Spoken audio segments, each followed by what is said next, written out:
Hello friends, कैसे हैं आप सब। तब्दीली तब्दीली के नेक्स्ट पार्ट में आप लोगों का स्वागत है। पिछले पार्ट में आप लोगों ने सुना कि प्रिया अपने घर में पूरे डेयरिंग के साथ जो बोलना होता है वो बोल देती है और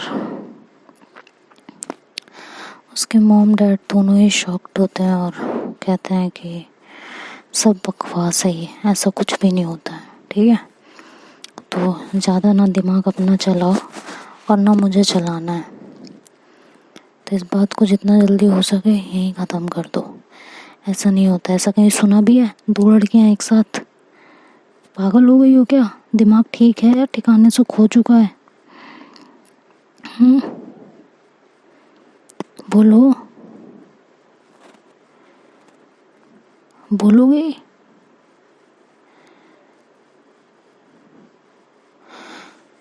तो प्रिया कहती है कि ठीक है, फाइनली क्या सोचा है आपने, मुझे बस इतना बता दीजिए, क्योंकि मैंने तो अब किसी लड़के से शादी नहीं करनी है।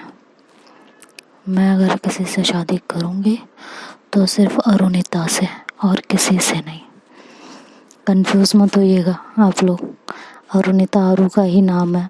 ठीक है, तो उसके पापा बोलते हैं पागल हो गई हो क्या, तुम्हारा दिमाग ठीक है या नहीं है?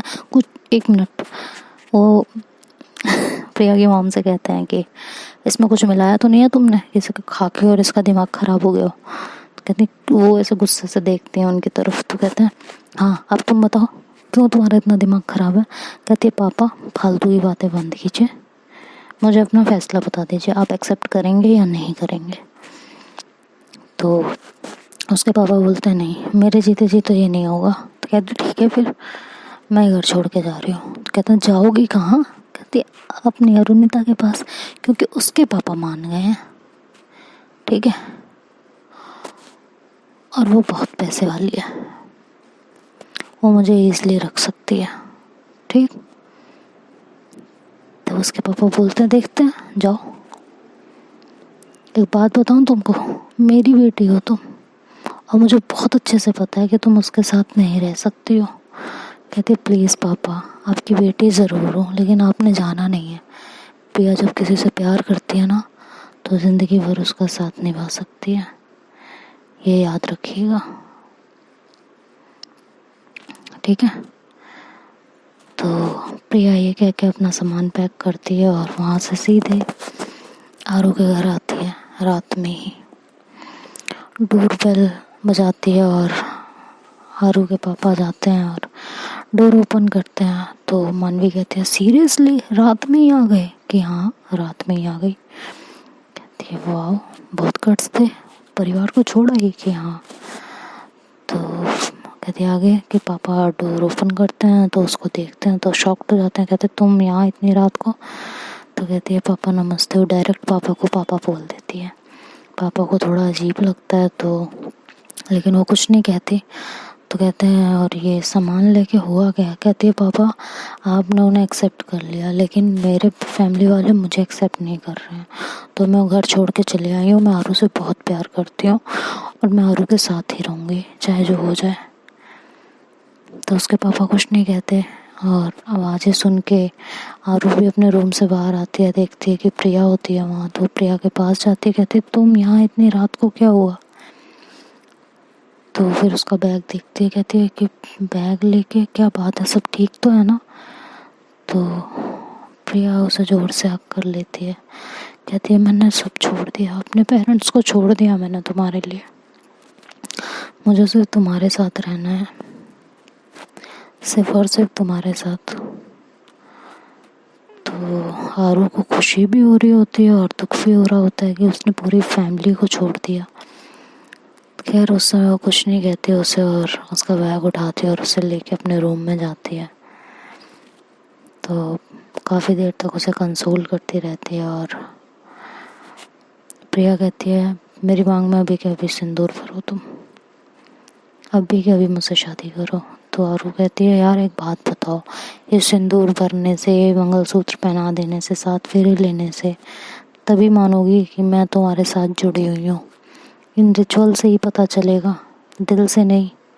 तुम्हारे कहने पे अपने घर में बात कर ली, मेरे लिए तुम अपना घर छोड़ आई, अभी भी कुछ चाहिए? कहती है कर दो ना, मेरी खुशी के लिए बस कर दो और ख़त्म करो। कहती है ठीक है, और ये कह के वो सिंदूर उठाती है और उसकी मांग में भर देती है। और उसके बाद दोनों एक दूसरे के क्लोज आने लगते हैं। तो वो पार्ट मैं थोड़ा स्किप करूँगी, क्योंकि भाई ये मानवी की स्टोरी है और आरू की, तो उन दोनों का रोमांस सुनाना शायद मानवी के लिए बहुत ज़्यादा अजीब हो जाएगा। तो वो दर्द मैं मानवी को नहीं देना चाहूँगी, बिल्कुल भी नहीं देना चाहूँगी। तो उसके लिए गाइस आई एम सॉरी कि इनके रोमांस का पार्ट मैं हटा रही हूँ। तो ये दोनों थोड़ा सा क्लोज आते हैं और प्रिया थोड़ा शर्माती है, लेकिन दोनों अपनी हदें लांघ जाते हैं उस दिन और एक दूसरे के हो जाते हैं। नेक्स्ट मॉर्निंग जब दोनों उठते हैं तो काफ़ी खुश होते हैं और काफ़ी अच्छा फील हो रहा होता है दोनों को। दोनों एक साथ होते हैं, तभी उनके पापा आके उनकी खुशियों पे ग्रहण बन जाते हैं। समझ ही गए होंगे मैं क्या कहना चाह रही हूँ। तो अब बात ये होती है कि उसके पापा आके डोर नॉक करते हैं और कहते हैं आरू रूम से बाहर आओ, तुमसे कुछ बात करनी है। तो आरू रूम से बाहर जाती है। वो प्रिया को बोलती है कि तुम कपड़े पहन लो और वॉशरूम अटैच्ड है, जाके फ्रेश हो जाओ और फिर मिलते हैं। तो कहती है कि ठीक है, और वो थोड़ा सा डोर ओपन करती है और जिससे प्रिया उसके पापा को ना दिखे और इस तरह से रूम से बाहर निकल जाती है। अब उसके पापा बोलते हैं मैंने तुम्हें इंटरव्यू के लिए कल भेजा था। कहती है हाँ हो गया था और कल से जाना है। तो कहते हैं कि ठीक है, रूम भी मैंने तुम्हारे लिए देख लिया, अपना बैग उठाओ और आज ही वहाँ से शिफ्ट हो जाओ। तो ये आरू के लिए थोड़ा शॉकिंग होता है सडन इस तरह से पापा का बोलना, लेकिन वो कुछ कर नहीं पाती और कहती है ठीक है।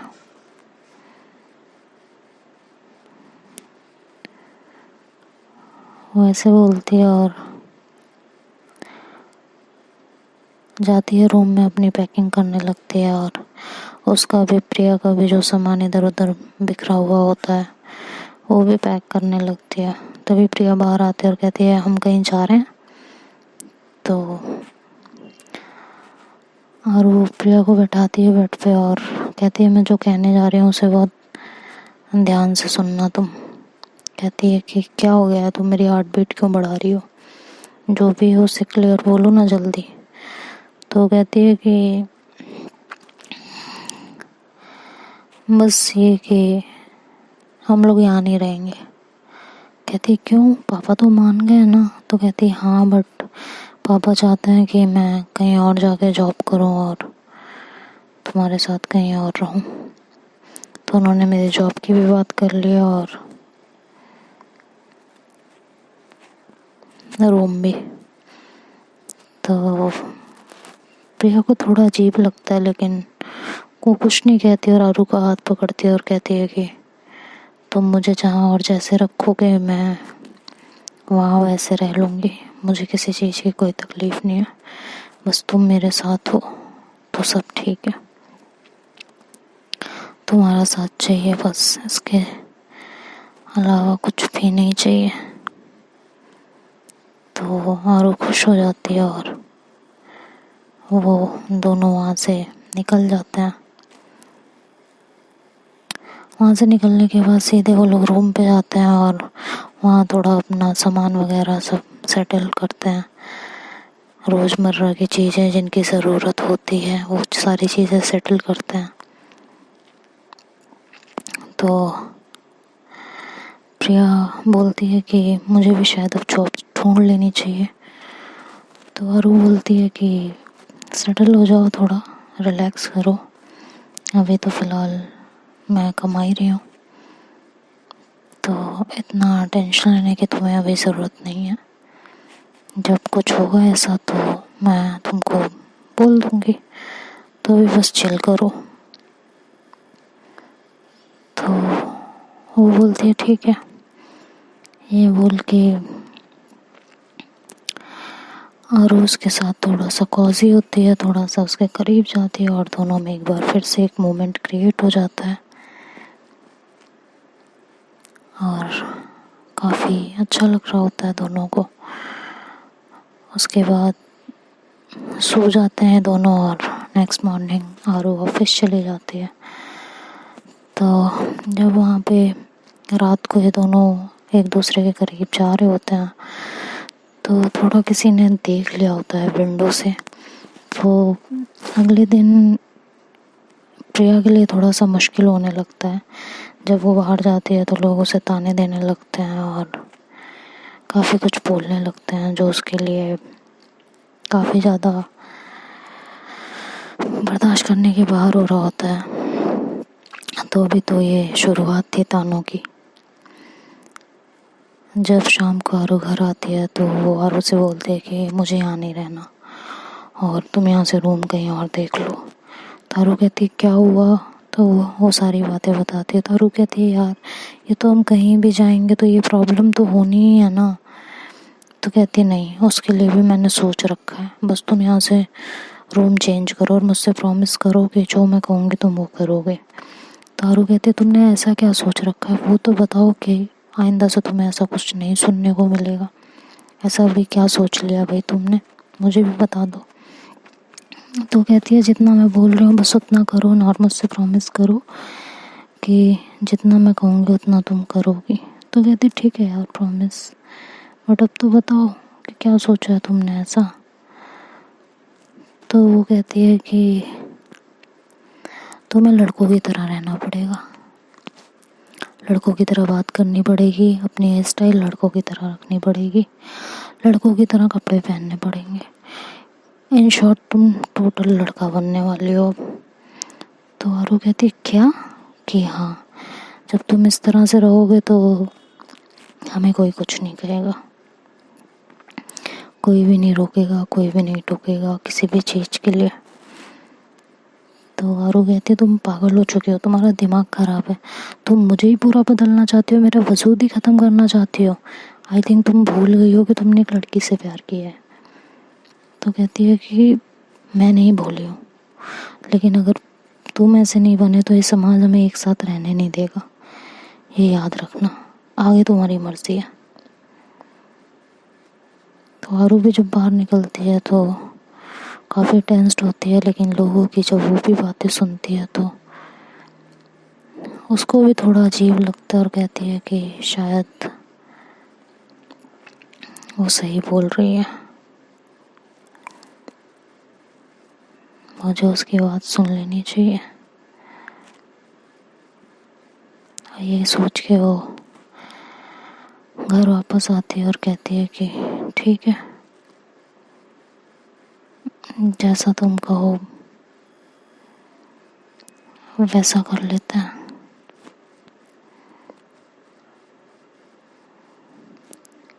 तो वो कहती है कि ठीक है, तो तुम रेडी हो ना, पक्का। कहती है हाँ रेडी हूँ। तो वो कहती है कि ठीक है फिर घर कहीं और देख लो। तो वो कहती है ठीक है, और वो अपने पापा से बात करती है। तो उसके पापा कहते हैं क्या नौटंकी है ये, हाँ। तो कहती है पापा हैं कुछ चीज़ें, बस आप एक बार देख लीजिए ना प्लीज़, कुछ हो सकता है तो। अब मैं आपको फोर्स तो नहीं कर सकती बट प्लीज़ पापा देख लो। तो उसके पापा कहते हैं कि ठीक है, और उसके पापा फिर कहीं और उसके लिए रूम देखते हैं दूसरी सिटी में। और आरू भी जाके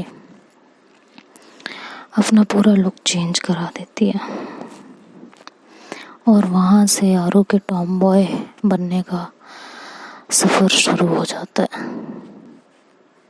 वो अपने प्यार के लिए, अपने एक्स के लिए टॉम बॉय बन जाती है। मानवी जब ये सुनती है तो उसकी तरफ देखती है और कहती है, तुमने अपना पूरा वजूद उसके लिए सेक्रीफाइस कर दिया, या तुम्हें अच्छा लगता था टॉम बॉय की तरह बिहेव करना? सच बोलना आरू प्लीज़। तो आरू कहती है, मानवी ऐसा नहीं था, मुझे लड़कियों की तरह कपड़े पहनना, नेल पेंट लगाना, बड़े बाल रखना, ये सब पसंद था। बट उसने जब बहुत सारी चीज़ें समझाई और दिखाई तो मुझे अपने आप को बदलना पड़ा, और तब से फिर ये मेरे अंदर इनबिल्ट हो गया। अब मुझे यही चीज़ें अच्छी लगती हैं।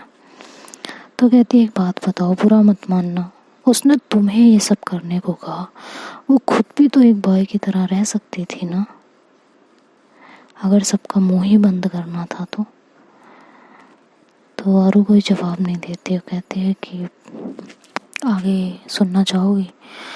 तो मानवी कहती है, ऑब्वियसली, जब तुम दोनों के बीच में इतना प्यार था कि वो अपना घर छोड़ के चली आई और तुमने उसके लिए अपना पूरा वजूद ही सेक्रीफाइस कर दिया, तो ऐसा तुम दोनों के बीच में क्या हो गया कि तुम दोनों अलग हो गए एक दूसरे से?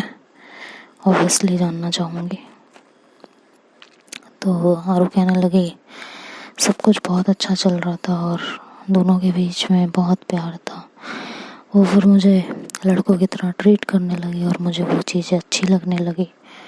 मेरे अंदर भी वो एक मेल एलिमेंट, मेल ईगो, कुछ भी कह लो, वो सब धीरे धीरे मेरे अंदर आने लगा। मेरा काम होता था बाहर जाके जॉब करना, पूरे दिन मेहनत करना, और उसका काम होता था अपनी स्टडी करना और घर संभालना। सब कुछ बहुत अच्छा चल रहा था। जब भी आते थे बहुत प्यार से मेरे साथ पेश आते थे, सब कुछ बढ़िया था। धीरे धीरे बिहेवियर उसका चेंज होता गया। ना घर का काम करती थी, उसके लिए भी चिल्लाती थी कि तुम हेल्प नहीं करते, ये है, पूरा काम मुझे करना पड़ता है। मैंने वो भी करना स्टार्ट किया कि चलो कोई नहीं, मैं हेल्प कर दिया करूँ, थक जाती होगी। जब भी पेमेंट घर लेके आती थी उसको देती थी, कहती थी इतने पेमेंट में खर्चा पूरा नहीं होता, जब क्यों नहीं पेमेंट में वो खर्चा पूरा करके पैसे बचा भी लेती थी, लेकिन फिर वही पेमेंट उसे कम पड़ने लगी और मंथ के एंड तक उसके हाथ में कुछ भी नहीं बचता था। मुझे अपने फ्रेंड से उधार लेना पड़ता था या जो भी है। ये चीज़ें बहुत ज़्यादा सर के ऊपर से जाने लगी थी। जब भी करीब आने की कोशिश करते थे तो करीब नहीं आने देते थे, हर वक्त नाटक करते थे, नहीं है मूड, कभी कुछ कभी कुछ। समझ नहीं आ रहा था कि प्रिया को अचानक हो क्या गया है। फिर भी उसे समझने की काफ़ी कोशिश करती रही और एक दिन जब मैं घर पे जल्दी आ रही थी, उसे पता नहीं था, और जैसे ही घर पे आई तो मैंने देखा वो किसी लड़के के साथ अंदर रूम में थी। उसे हक करके खड़ी थी। मानवी कहती, व्हाट? कहती है, हाँ। तो मानवी कहती, मैं भी हो सकता है उसका कोई फ्रेंड हो ना, तो गलत ही क्यों सोचना। तारू कहती है, हाँ, मुझे भी यही लगा था कि कोई फ्रेंड है। तो मैं अंदर रूम में गई, लेकिन उस समय ये नहीं सोचा, बाद में सोचा मैंने कि उसका फ्रेंड है। उस समय मैंने जाते ही उस पर चिल्ला दिया बहुत ज़ोर से कि क्या हो रहा है ये सब, और क्यों हो रहा है। तो उसने मुझे बोला कि यार फ्रेंड से आ रही है, मुझे नोट्स देने आया था कुछ, और तुम इस तरह क्यों रिएक्ट कर रहे हो। तो उसका फ्रेंड वहाँ पूछता है कि ये कौन, तो बोलती है कि ये मेरे हस्बैंड है। कहती है, अच्छा, तो उसने अपने फ्रेंड के सामने इंट्रोड्यूस किया तुम्हें? कि हाँ किया। तो उसका फ्रेंड भी फिर उससे मिलता है, हाथ मिलाता है और वहाँ से चला जाता है। तो वो भी मुझसे नाराज़ हो जाती है। मैं आ जाके उसको मनाती हूँ कि प्लीज़ यार गलती हो गई ना, अब नहीं होगी, हो जाता है ना ऐसा, तो प्लीज़। और ये कह के मैं उसे मनाने लगी, थोड़ा उसके क्लोज जाने लगी, तो उसने मुझे एकदम से पीछे कर दिया कि बस बहुत हो गया। तुम मुझ पे शक करोगे, मैंने कभी सोचा ही नहीं था, ठीक है। और आइंदा तुमने मुझ पे शक किया ना, तो मुझे तुम्हारे साथ रहना ही नहीं है, फिर ये याद रखना। तो मानवी कहती है तो इसलिए वो तुम्हें छोड़ गई? कहती है कि नहीं। कहती तो फिर? कहती है कि धीरे धीरे चीज़ें और बिगड़ती गई, और एक दिन उसने आके मुझसे कहा कि मुझे नहीं रहना और मैं जा रही हूँ घर छोड़ के। तो मैंने उससे पूछा कि क्यों, क्या बात है, क्यों जा रही हो तुम? कहती है यार तुम एक लड़का नहीं हो और ये मुझे एक्सेप्ट कर लेना चाहिए, और ये अननेचुरल चीज़ें हैं। तो मानवी कहती क्या? कि हाँ। मानवी कहती नहीं नहीं नहीं नहीं नहीं, उसने तो तुम्हारे लिए सब कुछ छोड़ दिया था ना, और तुमने उसके लिए अपने आप को बदल दिया था, तुम दोनों खुश भी थे। तो कहती है यही तो बात है, जो उसका वो सो कॉल्ड फ्रेंड था ना, कहती है हाँ, कि उसके साथ उसका अफेयर चल रहा था, घर वाले उससे उसकी शादी नहीं होने दे रहे थे, इसलिए उसने ये सारे नाटक किया था, जिससे बाद में मुझे छोड़ के और उसके साथ वो शादी कर लेगी, तो उसके घर वाले भी फिर उसे एक्सेप्ट कर लेंगे। मानवी कहती व्हाट? कि हाँ। मानवी आरू को जोर से गले लगाती है और कहती है आई एम सॉरी। और फिर क्या हुआ? फिर तुमने उसे रोकने की कोशिश नहीं की, समझाने की? मानवी ये पूछती है और आरू थोड़ी देर शांत हो जाती है। तो देखते हैं दोस्तों, क्या आरू ने उसे समझाने की कोशिश नहीं की या कुछ और हुआ उन दोनों के बीच में, ये तो अब कल के पार्ट में पता चलेगा। तब तक के लिए बाय बाय, टेक केयर।